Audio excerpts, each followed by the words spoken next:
Dans la dernière vidéo, on a vu comment reconnaître et capter les 10 sortes d'ondes existantes avec notre pendule et découvert les 7 lois de la radiesthésie pour comprendre le fonctionnement des ondes naturelles. Le travail d'un radiesthésiste comprend 3 domaines principaux. L'analyse des images, des dessins géométriques, des aliments, des minéraux, des éléments chimiques et de tout ce qu'on veut en plus. La recherche d'objets perdus, de l'eau, de cavités souterraines, de minerais, de zones néfastes ou de zones bénéfiques pour la santé, et les soins énergétiques. Et aujourd'hui, on va voir comment utiliser ce qu'on a vu dans la vidéo précédente pour travailler dans les 2 premiers domaines et survoler le 3e.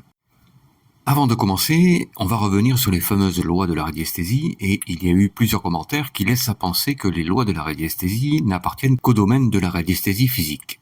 Alors les lois de la radiesthésie, c'est le nom que j'ai personnellement donné à ces lois et on pourrait aussi bien les appeler les lois de la physique, les lois de l'univers ou les lois des énergies. Et dans tous les cas, ce sont les lois des ondes telles qu'elles fonctionnent dans notre réalité. Et même si les méthodologies de la radiesthésie physique et de la radiesthésie classique sont totalement différentes, ces lois s'appliquent à tout le monde, quel que soit le type de radiesthésie utilisé, et c'est exactement ce qu'on va voir dans cette vidéo. Et à partir de maintenant, pour qu'il n'y ait plus d'ambiguïté, on appellera ces lois les lois des ondes. Pour sa propre sécurité, la première recherche que tout radiesthésiste doit impérativement effectuer, c'est la recherche du nord. C'est de là que proviennent les ondes du champ magnétique terrestre qui descendent vers l'équateur en emportant toutes les ondes qu'elles trouvent sur leur passage, et tant qu'on ne connaît pas la nature de ces ondes, mieux vaut les éviter. Ça, c'est valable dans l'hémisphère nord, mais dans l'hémisphère sud, c'est l'inverse, et on se méfiera des ondes qui proviennent du sud, et dans tous les cas, on se méfiera toujours des ondes qui se propagent dans cet axe nord-sud tant qu'on ne les aura pas analysées. Pour trouver la direction du nord, il suffit de prendre une carte de couleur verte, et on a vu que si on lance le pendule au-dessus, il oscille en direction est-ouest parce qu'il a capté l'onde magnétique positive et négative de la couleur verte. Et en fait, toutes les ondes qui sont naturellement positives et négatives, qu'elles soient magnétiques ou électriques, se diffusent toujours dans cette direction est-ouest et plus précisément vers l'ouest. Alors, comment savoir où est l'ouest et où est l'est ? Eh bien, il suffit de promener le pendule dans ces 2 directions. D'un côté, il semble freiner dans son élan, c'est l'est. De l'autre, il accélère son mouvement. Ici, c'est donc l'ouest. Et ce sera toujours comme ça avec tous les corps de la nature qui émettent des ondes positives et négatives. Et bien sûr, quand on sait où se trouve l'ouest, on sait où se trouve le nord. Comme les ondes du champ magnétique terrestre proviennent du nord et comme les ondes de polarité positive et négative se diffusent vers l'ouest, on évite donc de se positionner dans l'axe nord-sud et surtout à l'ouest. Reste une seule position, la direction est, vers laquelle très peu d'ondes se propagent, ce qui nous assure une sécurité maximum, et on se positionne donc face à l'ouest pour toutes nos recherches en radiesthésie, que ce soit à l'intérieur ou à l'extérieur. Paradoxalement, le champ magnétique terrestre permet d'amplifier les ondes sur lesquelles on travaille, et plus il y a d'ondes, et plus notre pendule va réagir vite. Chaque fois qu'on va analyser un corps naturel, que ce soit un végétal, un minéral, un élément chimique, une œuvre d'art ou un objet ancien trouvé dans une brocante par exemple, on utilise toujours la même méthodologie de recherche, parce que de toute façon, on va systématiquement tomber sur l'une ou l'autre ou plusieurs des 10 ondes qu'on a déjà vues. Des ondes magnétiques, des ondes électriques, des ondes radioactives, des infraondes, des ultraondes ou des ondes turènes. Et maintenant qu'on a trouvé le nord, on peut commencer à analyser tout ce qu'on veut avec notre pendule, et on va commencer par un simple dessin, juste pour vérifier l'utilité de cette direction nord. Voilà un dessin tout bête, et on commence par le placer dans n'importe quelle direction, et on lance le pendule au-dessus. Il oscille sur le trait parce qu'il a capté une onde, et ici rien de mystérieux, il a capté l'onde magnétique de la couleur noire, et il la suit naturellement. Regardez l'amplitude des mouvements du pendule, c'est un peu mollasson. Maintenant, si on fait pivoter le dessin en direction nord-sud, on relance le pendule au-dessus, et il oscille sur le trait, et regardez l'amplitude des mouvements du pendule, il accélère de plus en plus jusqu'à trouver le bon tempo. Donc chaque fois qu'on a à faire un dessin allongé, ou n'importe quel corps allongé, un bijou, une plante, un aliment ou quoi que ce soit, on le place toujours dans cette direction nord-sud pour faciliter les mouvements du pendule. L'ésotérisme, c'est l'ensemble des enseignements secrets réservés uniquement aux initiés, et on trouve tout un tas, malgré tout, de dessins ésotériques plus ou moins bizarres, dont on vante les mérites parce que, soi-disant, ils émettraient des énergies bénéfiques. Ça, c'était avant, parce que maintenant qu'on connaît les ondes et les lois qui les régissent, aucun dessin, ésotérique ou autre, ne peut avoir de secret pour nous, et on va analyser celui-ci, le signe Eudiaque, qui représente l'homme en prière, les bras levés vers le ciel. On va analyser le dessin et comme il est de forme allongée, on le positionne en direction nord-sud et on lance le pendule en mode recherche sur la feuille.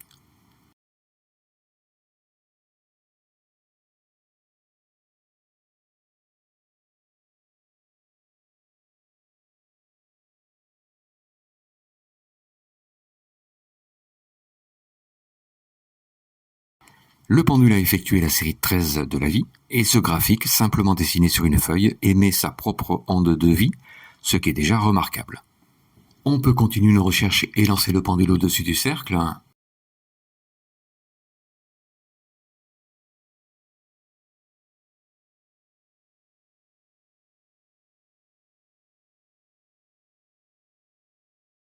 Cette fois, le pendule a effectué la série 10 de la radioactivité. Et pour finir, si on lance le pendule au-dessus des bras,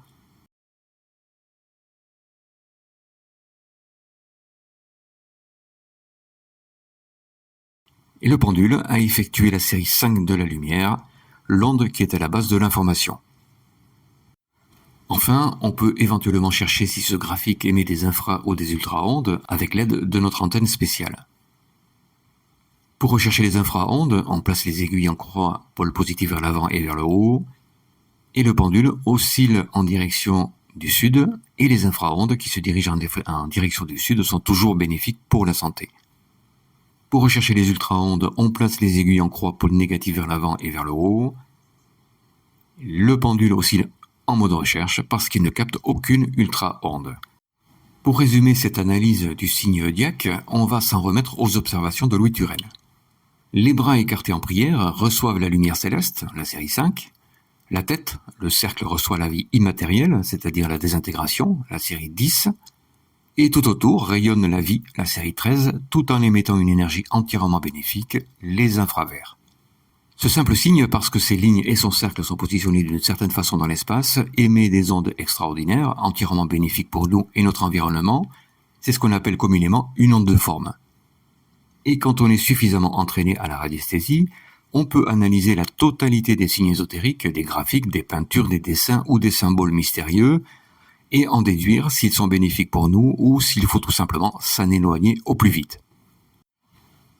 On a déjà vu comment savoir si un aliment est bon pour notre santé. On place le pendule entre l'aliment et nous, et si le pendule gire à droite, c'est parce que la longueur d'onde de cet aliment va augmenter notre propre longueur d'onde, ce qui est toujours bénéfique. Si le pendule gire à gauche, c'est parce que la longueur d'onde de cet aliment va baisser notre longueur d'onde, ce qui est toujours néfaste. Et si le pendule ne capte rien de particulier, c'est parce que l'aliment ne va rien nous apporter au niveau nutritif. Et cette technique, bien sûr, est valable avec absolument tous les aliments, et dans ces conditions, on n'a même pas besoin d'un biomètre pour connaître le taux vibratoire d'un aliment, puisque le pendule nous l'a déjà indiqué directement avec ses seuls mouvements. Voilà plusieurs pierres, et on nous a vendu celle-ci comme étant un cristal de roche. Et pourquoi pas, on n'est pas spécialiste des minéraux après tout, mais comme on connaît les ondes et leurs lois, on va quand même vérifier avec notre pendule. Même si on n'est pas spécialiste des minéraux, on sait qu'ils se classent dans 7 familles, comme les couleurs, et d'ailleurs, ces 7 familles de minéraux, qu'on appelle le système cristallin, ont chacun une hauteur d'onde qui correspond à celle d'une couleur, et on va donc utiliser les couleurs pour classer les pierres. On aligne les couleurs dans l'ordre, avec le rouge au sud bien sûr, et on place le nom des systèmes cristallins en face des couleurs, juste pour s'en rappeler. Si on connaît quelques-unes de ces pierres, on ne sait pas forcément dans quel système cristallin elles se classent, alors on va voir ce qu'en pense notre pendule, y compris concernant notre soi-disant cristal de roche. On prend une première pierre, une labradorite, et on lance le pendule au-dessus. Il oscille en direction de la couleur jaune, et on en déduit que la labradorite fait partie du système cristallin triclinique. Et en fait, tout ce qu'on a besoin de retenir, c'est que la labradorite a exactement la même hauteur d'onde que la couleur jaune. On prend une seconde pierre, une apatite, et on lance le pendule au-dessus. Il oscille en direction de la couleur violette, et on en déduit que l'apatite fait partie du système cristallin hexagonal et qu'elle a la même hauteur d'onde que la couleur bleue. Et on continue avec les autres pierres.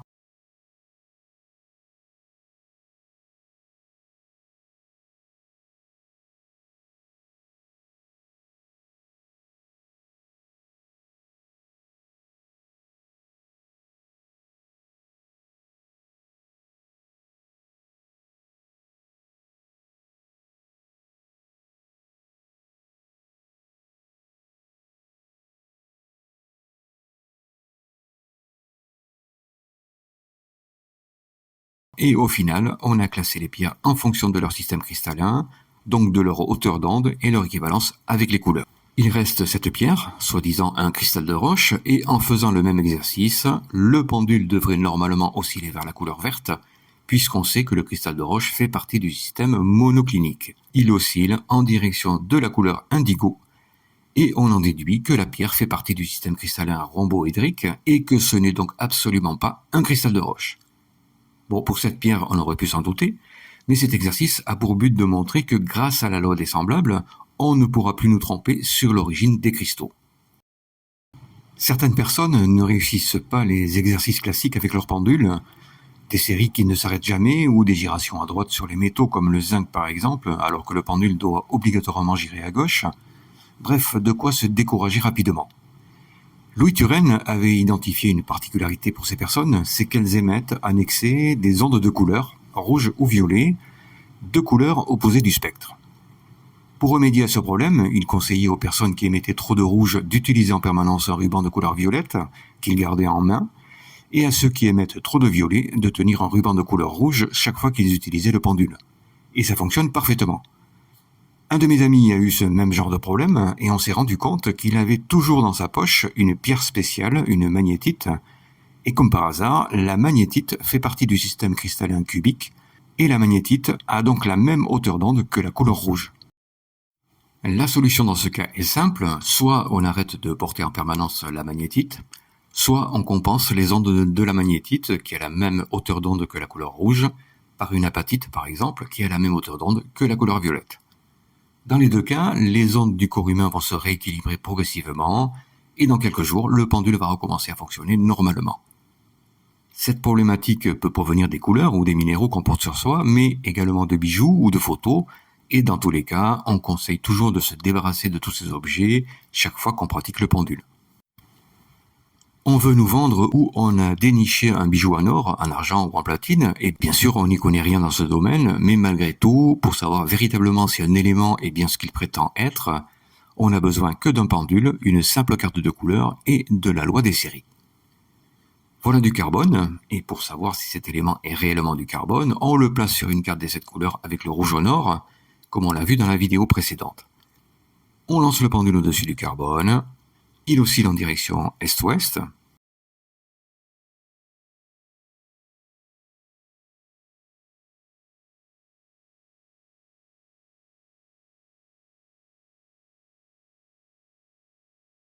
Le pendule a effectué la série 6, et ce chiffre 6, c'est précisément le numéro atomique du carbone.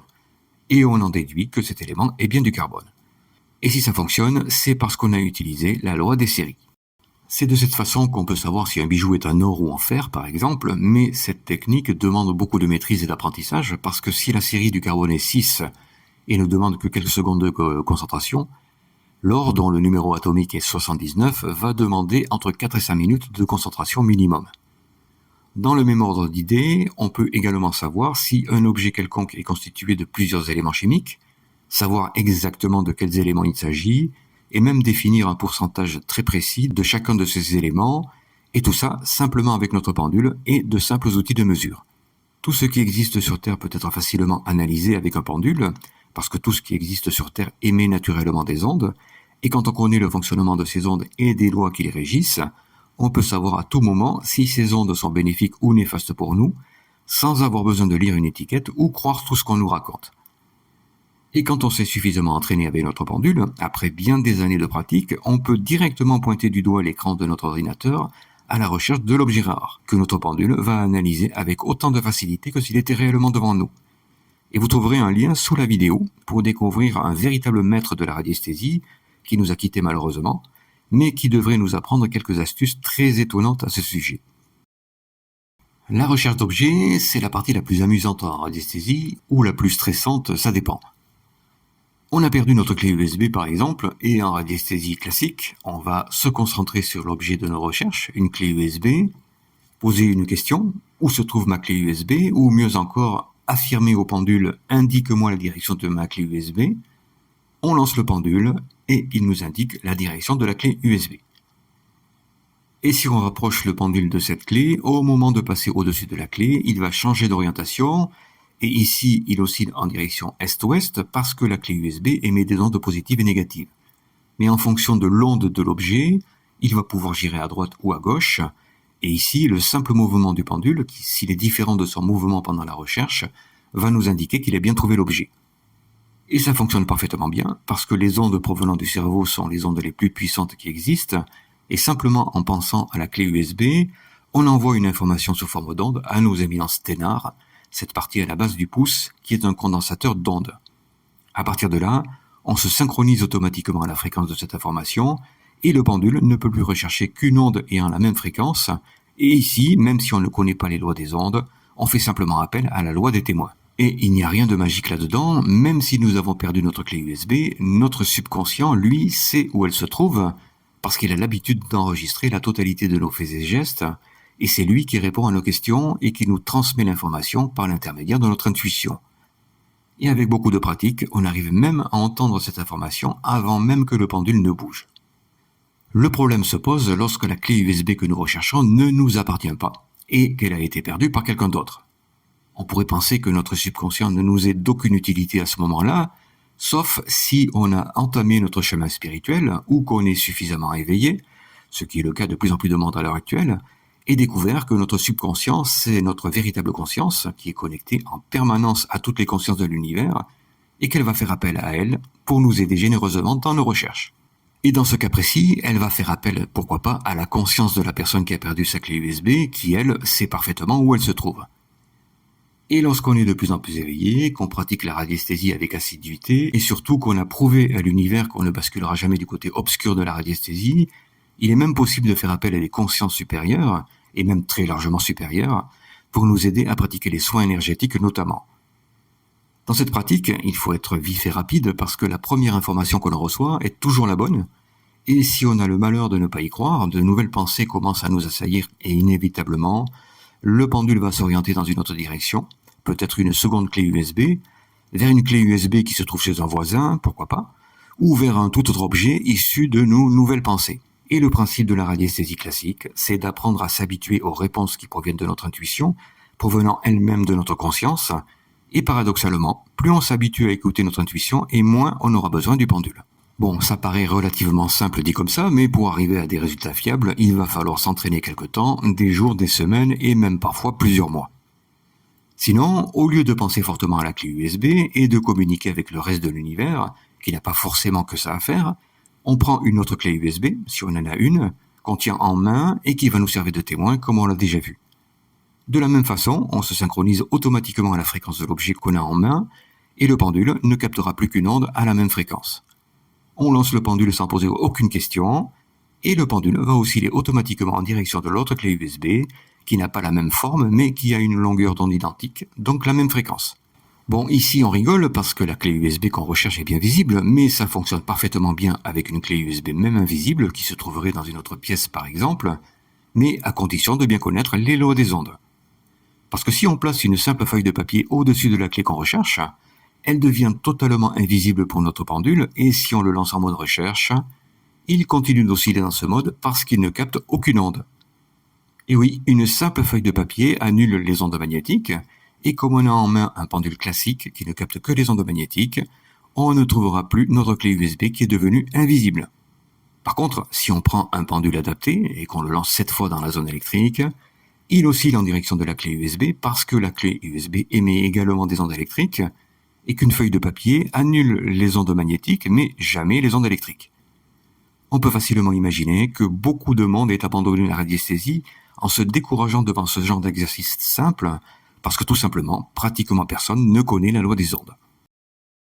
On peut considérer que la recherche sur plan consiste à trouver un objet sur une feuille de papier, une carte géographique, un plan d'habitation, une planche anatomique ou même une photo.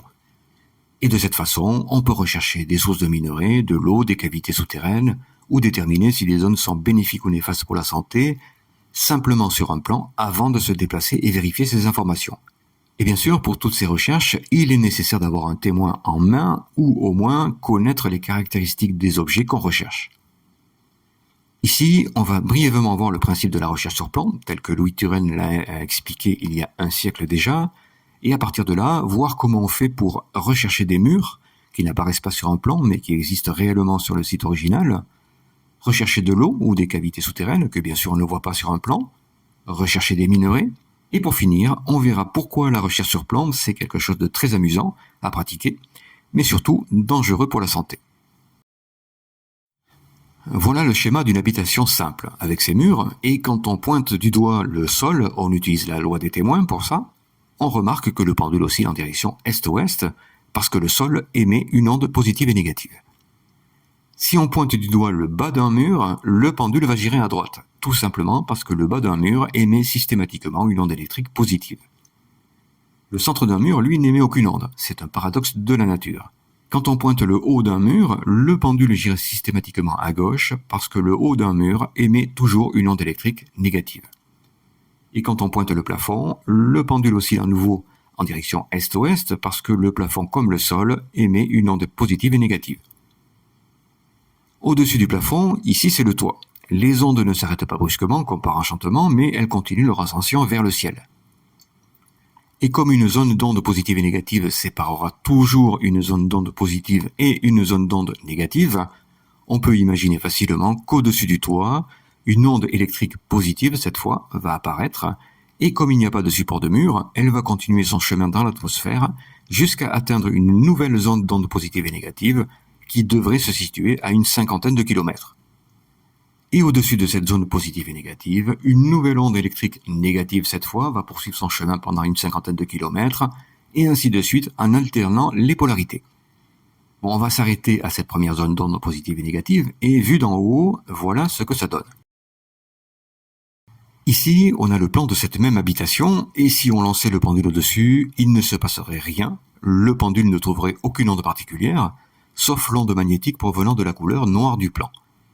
Par contre, en faisant pivoter le plan, à un moment donné, le pendule va commencer à changer d'orientation, et si le plan est positionné dans l'espace exactement comme l'habitation d'origine, le pendule va commencer à girer ou osciller dans une autre direction, signe que le plan et l'habitation sont parfaitement alignés.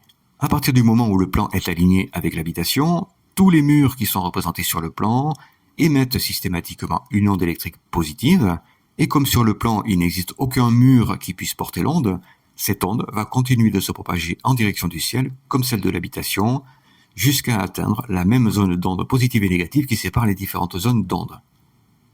Vu d'en haut, on voit bien que l'onde électrique positive dessine littéralement un dessin géométrique, un dessin parfaitement identique au plan de l'habitation. Ces deux dessins sont identiques, ils ont donc la même hauteur et la même longueur d'onde. La loi des semblables s'applique immédiatement et une nouvelle onde, une onde de résonance, se crée instantanément entre le plan et l'habitation. Désormais, toutes les ondes qui se trouvent sur l'habitation se trouvent également sur le plan, et même si le plan est mal fait et qu'il manquait un mur par exemple, le pendule trouverait immédiatement ce mur manquant et nous l'indiquerait. Voilà le principe de la recherche sur plan, uniquement une propagation des ondes dans l'espace, et si deux corps sont identiques, ici deux dessins géométriques formés par les ondes, les lois des ondes s'appliquent immédiatement, et ici plus particulièrement la loi des semblables. Voilà le plan d'un ancien château, et c'est l'un des palais de Napoléon Ier qui a été dévasté par un incendie au siècle dernier. On y voit des murs et des vestiges de murs, et on va essayer de reconstituer une partie du château avec notre pendule juste pour s'amuser et voir comment on s'y prend. Comme on l'a vu tout à l'heure, la première étape consiste à activer le plan, c'est-à-dire à le positionner dans l'espace comme le château lui-même. On lance le pendule au-dessus et on fait pivoter le plan jusqu'à ce que le pendule effectue un mouvement différent, une oscillation dans une autre direction ou une giration. À ce moment, le plan est parfaitement positionné, la loi des semblables s'applique et autour du plan, une onde de résonance vient de se créer à un endroit précis qui nous indique la direction du site original. On va utiliser notre antenne spéciale et positionner les deux aiguilles avec le pôle positif vers le haut parce qu'on cherche des ondes verticales positives qui sont toujours émises par les ondes provenant de tous les murs et toutes les surfaces verticales de la planète, visibles ou invisibles. On promène le pendule au-dessus des murs existants et on suit le tracé des murs.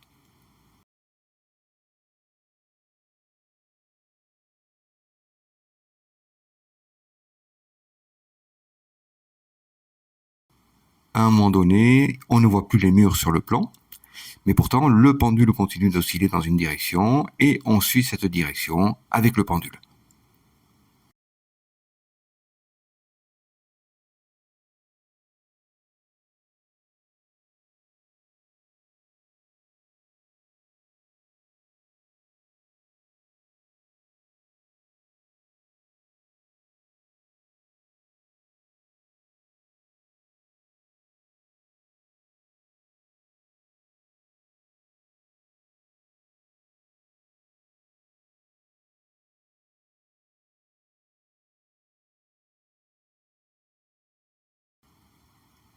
Et au bout d'un moment, on a effectué la totalité des recherches sur les murs et on arrive au résultat suivant. Voilà notre plan et on va faire une recherche d'eau courante, d'eau stagnante et de cavités souterraines. Avant ça, on va mettre tous les atouts de notre côté et utiliser cette fois la loi des témoins avec l'antenne spéciale, avec ses deux aiguilles aimantées en position verticale, les deux pôles négatifs vers le haut parce que l'eau courante émet une onde électrique négative, et un tube contenant de préférence de l'eau distillée, sinon les impuretés de l'eau peuvent amener le pendule à capter des ondes toujours électriques négatives, mais appartenant à d'autres éléments. Mais tous ces témoins ne vont pas suffire ici. Comme on recherche quelque chose qui se trouve sous la Terre, on va capter des ondes telluriques, et pour les faire apparaître au-dessus du plan, on va utiliser un objet qu'on connaît déjà, le chiffre 545. Le 545 a la particularité de capter les ondes qui se trouvent en dessous de lui, pour les transmettre au-dessus de lui, comme on l'a déjà vu pour se protéger des ondes électromagnétiques. Et en positionnant le chiffre 545 sur le plan, on amplifie les ondes qui se trouvent sur le plan, mais également en profondeur. On a déjà activé le plan et on lance le pendule en mode recherche qui nous indique une direction à suivre. Dès qu'on arrive à un certain point de la carte, il change de direction et oscille dans une autre direction, simplement parce qu'il est juste au-dessus d'un cours d'eau et on suit le pendule.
On peut également rechercher des poches d'eau stagnantes et on change la position des aiguilles de l'antenne avec les deux pôles négatifs vers l'avant, puisque l'eau stagnante émet une onde magnétique négative. Et on lance le pendule en mode recherche et on le suit.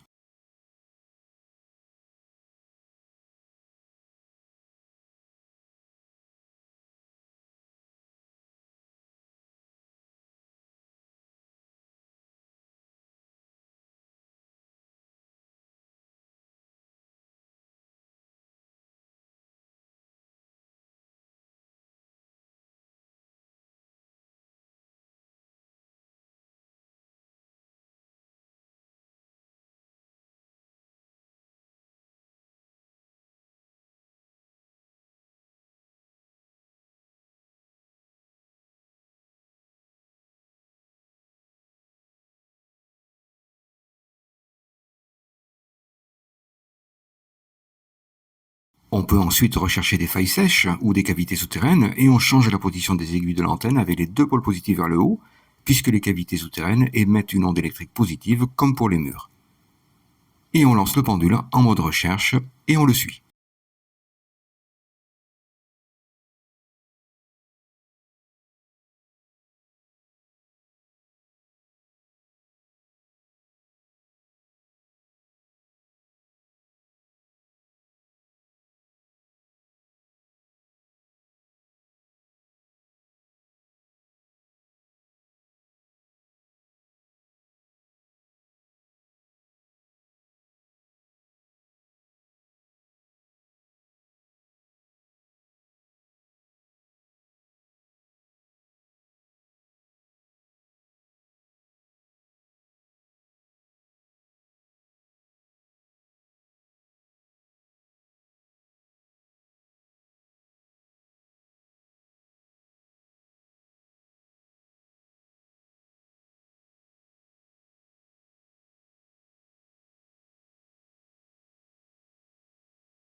Et au final, on se retrouve avec un plan comme celui-ci, sur lequel est indiqué les différentes sources d'eau courante, les poches d'eau stagnantes et les cavités souterraines.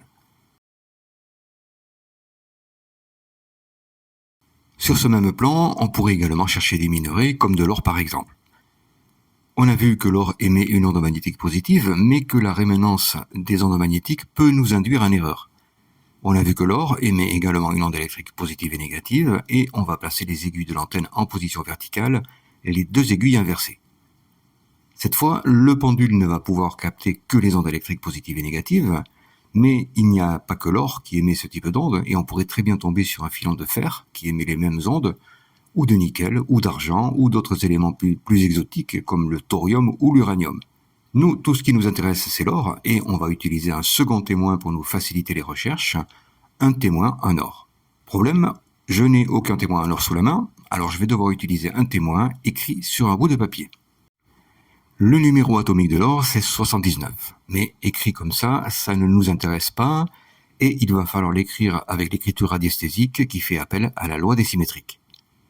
C'est très simple, le symétrique de 79, c'est 97. Donc 97, c'est le véritable témoin de l'or. On place le témoin en main, et grâce à la conception de l'antenne, il va rester parfaitement aligné à la verticale, et on se retrouve encore avec deux témoins dans la main, l'antenne qui ne va capter que les ondes électriques positives et négatives, et le témoin de l'or qui émet lui-même des ondes électriques positives et négatives.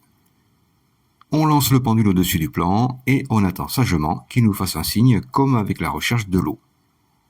Et bien sûr, on ne va rien montrer ici, tout le monde va comprendre pourquoi. Toujours est-il qu'on peut réaliser toutes les recherches de minerais que l'on souhaite avec l'antenne spéciale et un simple témoin écrit sur un bout de papier. Et pour l'or, je n'en sais rien, mais pour l'uranium par exemple, Louis Turenne a déjà découvert sur plan tous les gisements de France avec son pendule, alors pas la peine de se fatiguer avec ça.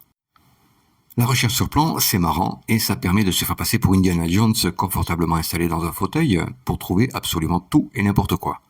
Des minerais, de l'eau, du pétrole, de l'uranium, des cavités souterraines pleines de trésors, et bien d'autres choses encore.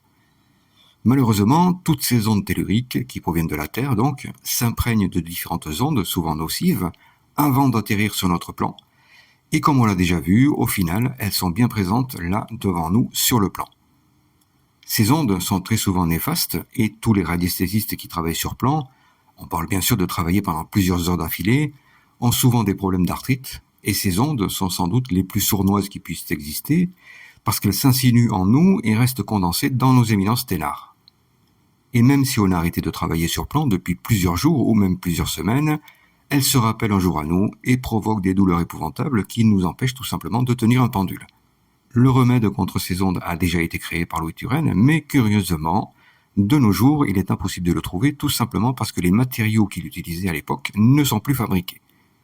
Donc attention lorsqu'on fait de la recherche sur plan, à ne pas travailler pendant des heures, quelques minutes par jour devraient suffire très largement. Dans la première partie de la vidéo, on a vu comment détecter les différentes ondes de la nature et quelles sont les lois qui les régissent. Dans la deuxième partie, on a vu de façon succincte comment utiliser ces ondes et leurs lois pour analyser et rechercher tout ce qu'on veut et surtout obtenir des informations. Et comme aujourd'hui on ne peut plus faire confiance à qui que ce soit pour nous expliquer comment bien se nourrir ou rester en bonne santé, ces deux vidéos, qui représentent un résumé de l'information en ligne, ont pour objectif de démontrer qu'avec un simple pendule de radiesthésie, on a un moyen très efficace de ne plus être obligé de lire les étiquettes des produits ou d'écouter les boniments des vendeurs. Alors merci d'avoir suivi ces deux vidéos, et si vous voulez en savoir toujours plus,